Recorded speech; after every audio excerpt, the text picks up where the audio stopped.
They gave up everything to raise my sister, but she lied about being rich and married while ignoring me. Okay, so here's the deal. I, 33F, have been taking care of my 23F little sister Becca since I was 15. I wasn't ready to have a child. Who is at 15? The only person left in the family after their parents die in a car accident is a scared 5-year-old. You don't really have a choice. Just do what needs to be done. We were poor as kids, getting by in our small town where everyone knew everything about you. Before long after our parents died, my dad's side of the family came in like vultures. Even the car that had been in the accident was taken. They also took our dad's life insurance and small savings. That was all they left us, the house we grew up in. It felt more like a sad gift than anything else. But that was all we had, so I clung to it like it was my lifeblood. I had to quit high school to take care of Becca. I started making money when I was 15. It was hard.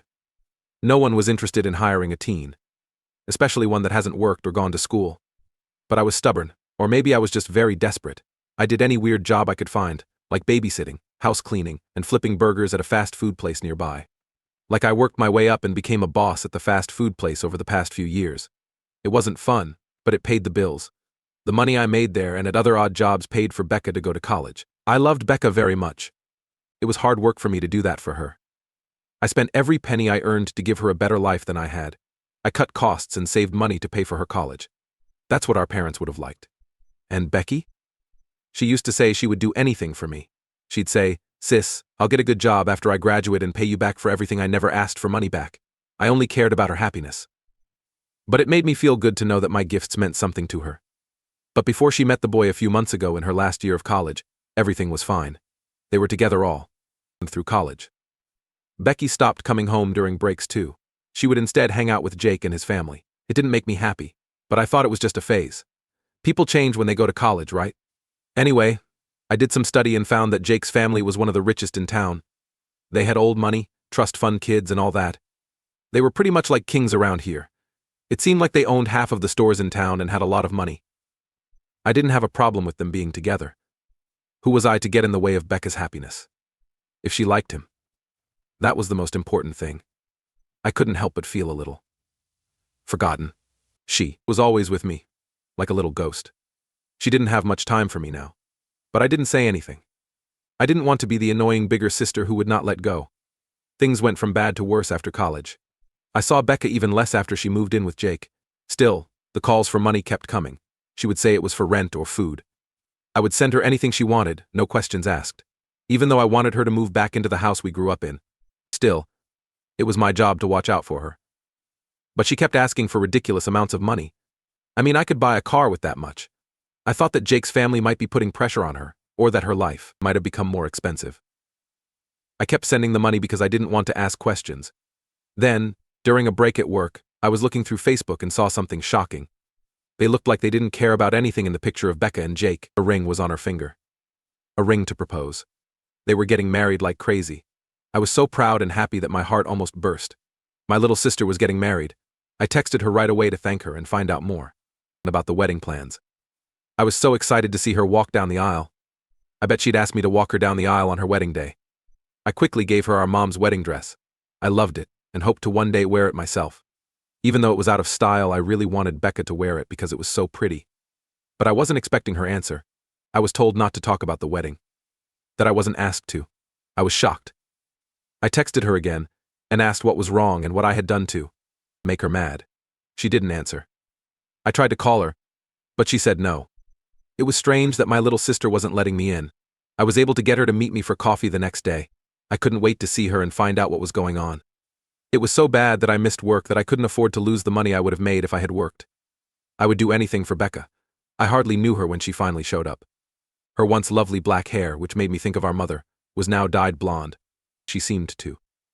Not the same. Not only in her looks, but also in how she moved. It was cold and far away, which I had never felt before. I tried to talk to them by asking about the wedding and seeing the ring. I asked to touch it, but she wouldn't let me. I had dirty hands, she said. I tried to laugh it off and used some wet wipes in my bag to clean my hands, but she still wouldn't let me hold it. The coffee I got for her, she didn't even drink. She didn't do anything but stare at me like I wasn't there. It was hard for me to understand what I had done wrong. I sent her money 2 weeks ago. Even though I really wanted to make her happy and help her, she was acting like she didn't want to be around me.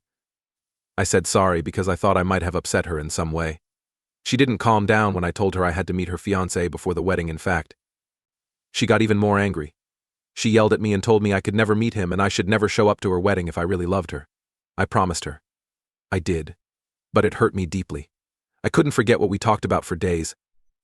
Something awful seemed to be going on that I couldn't shake. She wasn't acting like herself, Becca. Big things were being kept from me by her. I looked into her life by following her college friends on Facebook and trying to figure out what was going on. What I learned broke my heart. My sister has been telling lies. She has been telling everyone that our parents are rich, live abroad, and pay for her fancy lifestyle. She is making it look like she is rich. She's about to marry into one of the town's wealthiest houses because of those lies. I now get her. She made up this whole life. And the truth will come out if I go to the wedding. Everything will fall apart. Right now, all I am is a memory of her real past, the one she wants to forget so badly. It will be terrible for her if I show up at her wedding. She will lose Jake, his family, and the chance to live like a princess. All because my sister, who has given up everything for her, feels bad about me. When I heard it, I really couldn't believe it. This is how she's going to repay me for all the years of hard work, sleepless nights, and goals I put on hold to raise her. By cutting me out of her life, because I'm not the kind of person she wants to be. I don't know what to do for the wedding next month. I kind of want to go anyway, just to make her face the truth. Something inside me knows that would hurt her, and I don't want to hurt her at all costs. The little girl I raised, my sister, used to promise me the world. I just want her back. To figure out what went wrong, I've been going over it in my head. Did I give her too much cover? Was it too much for her? Or was this always the person she was meant to be? There's no way I can say what I know in this life. I know I can't live this way any longer. It's not fair to keep giving up my life for someone who doesn't want me. I forgot how to take care of myself because I put her needs before mine for so long. I think it's time for me to start taking care of myself. It's hard, though. It's really tough. Even though she pushed me away. I don't want her to get married while living a lie-filled life. Reddit, you know what to do? AITA for trying to mess up the wedding of my younger sister? Should I just stay out of her way and let her live the fake life she's made? This makes me feel like Sunday all over again, and I need some outside help. Change 1. Oh my God. I had no idea this post would get so much attention. My phone has been buzzing nonstop with alerts. Thank you so much for all of your help, advice, and even the tough love some of you have given me. It made me think about many things. I want to answer a few of the questions and statements I see most often. 1. Legal care for a child. No, I did not formally adopt Becca. I couldn't because I was only 15 when our parents died.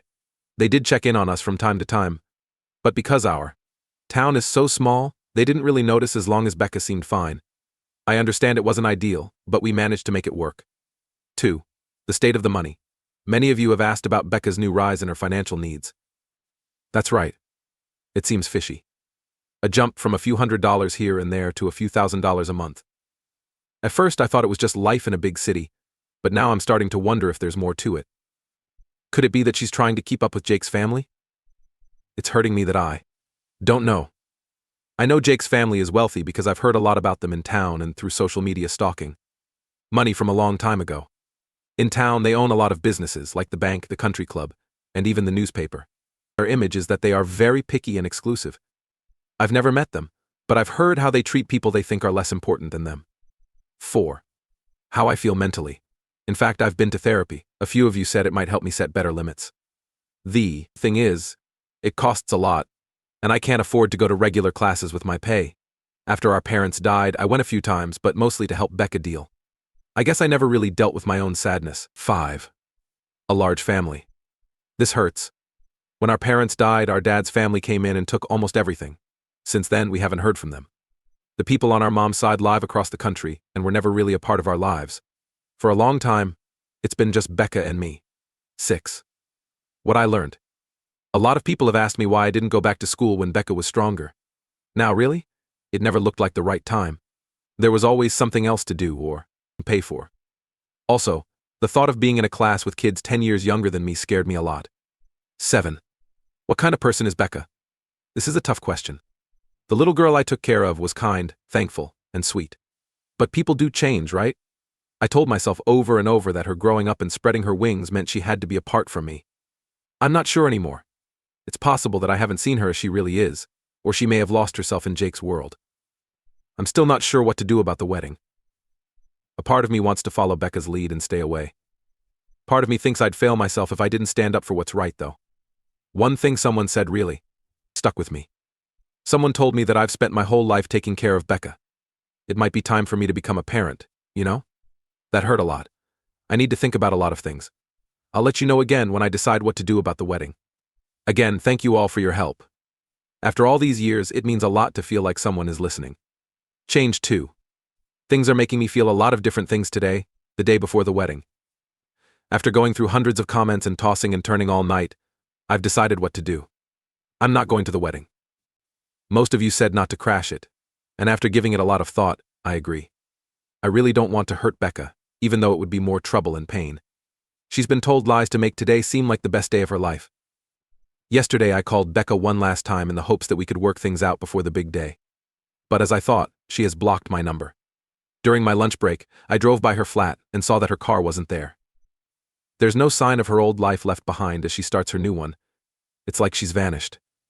Early this morning I did get a strange call from a number I didn't know. When I replied, I could hear someone breathing on the other end. The caller then hung up. I sometimes wonder if it was Becca who was having second thoughts or who wanted to get in touch. But I think I'm just seeing what I want to see. Because I'm desperate. Some of you recommended that I write Becca a letter explaining how I feel and what we've been through. I really did try. I sat down with a pen and paper because it felt more personal than an email. But every time I started to write, tears came out on the paper. 100 years of love, suffering, and love summed up. And pain in one letter. In the end, I chose not to do it. Becky can find me if she wants to know how I feel. Tomorrow I'm going to stay home and try to forget about everything. Some of my coworkers, bless them, have offered to come over to help me feel better. We're going to get pizza and watch bad films, which should help me forget about what's going on in the city. People who want to know about my job should know that I called in sick tomorrow. My boss has been surprisingly accepting and knows a little about what's going on. I guess I'm lucky in that way. Today I can't stop wondering what Becca is up to. Is she getting fitted at the last minute? Going over her vows? Does she feel bad about leaving me out of this important time in her life? Or is she just glad that her embarrassing past won't get in the way of her beautiful day? I still want to drive to that church tomorrow and tell everyone the truth. I know that's just hurt and angry talk though. She has hurt me a lot, but I still love her. Deep down, she's still that little girl I raised. I have faith that she will remember that too one day. I'll be here trying to figure out what my life is like without Becca in it tomorrow, while she walks down the aisle and starts her new life. That's right, it's really scary. I don't know who I am without being Becca's sister and guardian. That's how long I've thought of myself that way. But that could be the bright side of everything, if there is one. It might be time for me to stop being Becca's sister and figure out who I am and what I want. I'll post again after the wedding day is over. Again, thank you all for your help. It really helps to know I'm not the only one going through this. Change 3. Hey there everyone. It's been a crazy week since the wedding. I've been putting off writing this report because I'm still thinking about everything that's happened. But you've all been so helpful, and you should know how things turned out. Okay, here we go. The day of the wedding was hard. They brought over enough junk food to feed an army, so I stayed home like I had planned. Even though they did their best to cheer me up, I couldn't help but check social media every 5 minutes. The Instagram feed of the local paper was full of pictures from the most important wedding of the year.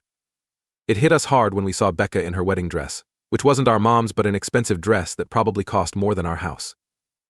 It looked like she was really happy. I wasn't there to see it for myself. I believed that was the end of it. Becca and her Prince Charming would ride off into the sunset, leaving me to put my life back together. But I got a letter in the mail 2 days after the wedding. From Becky.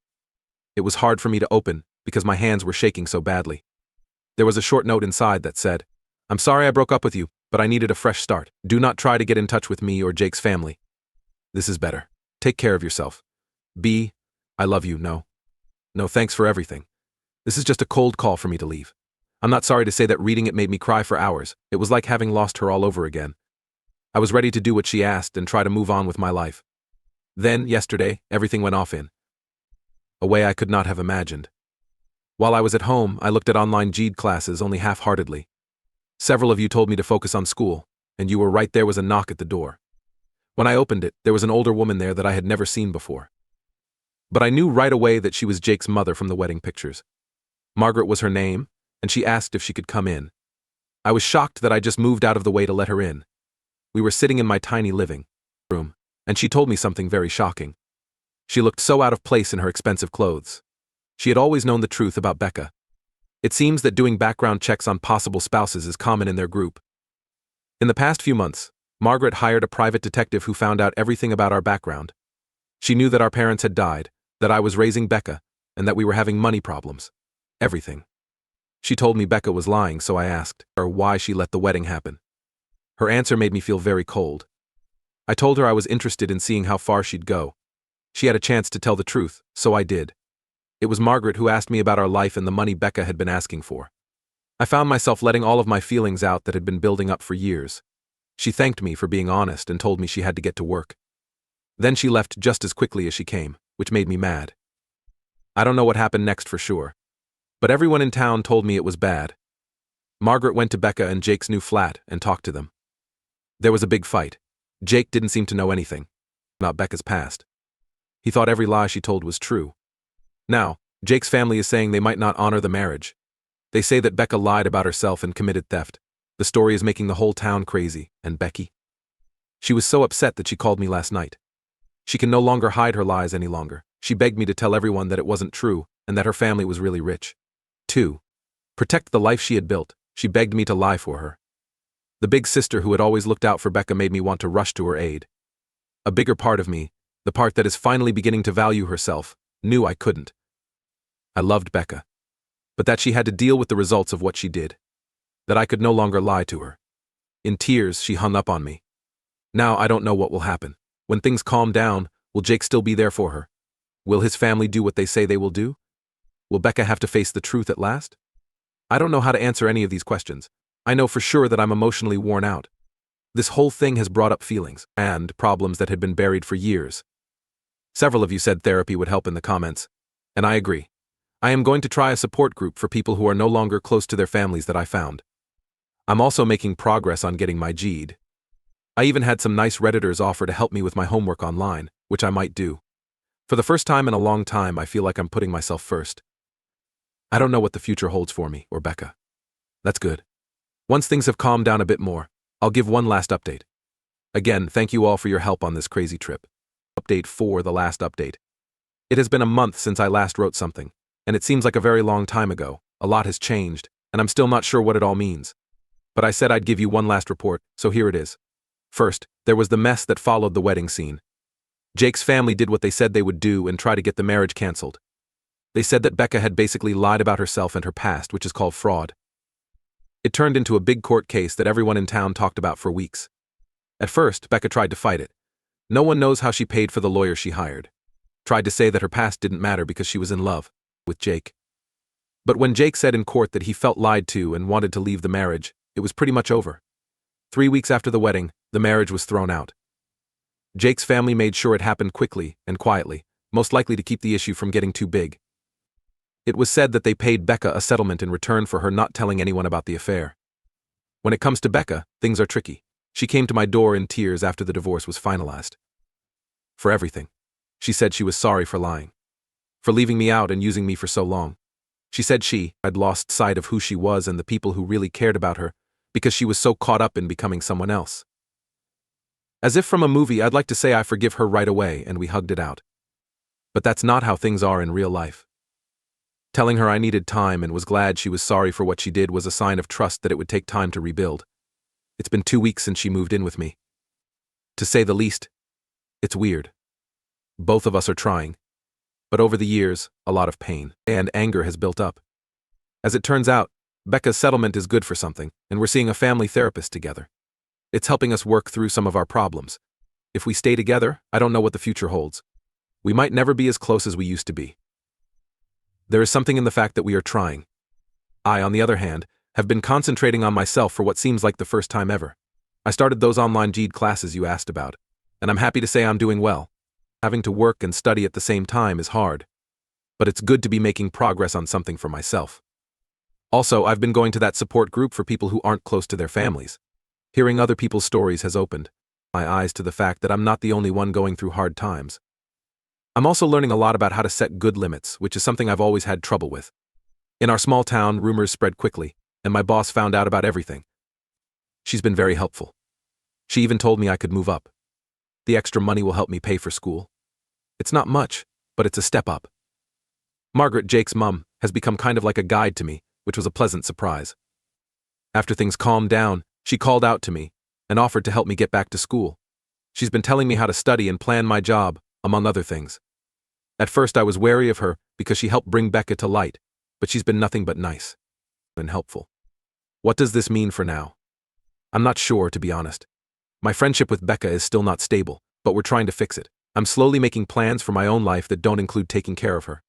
It's both scary and exciting. Thank you to everyone who has read this crazy story and offered help and support. I really appreciate what you said. You gave me the courage to stand up for myself and start prioritizing my own needs.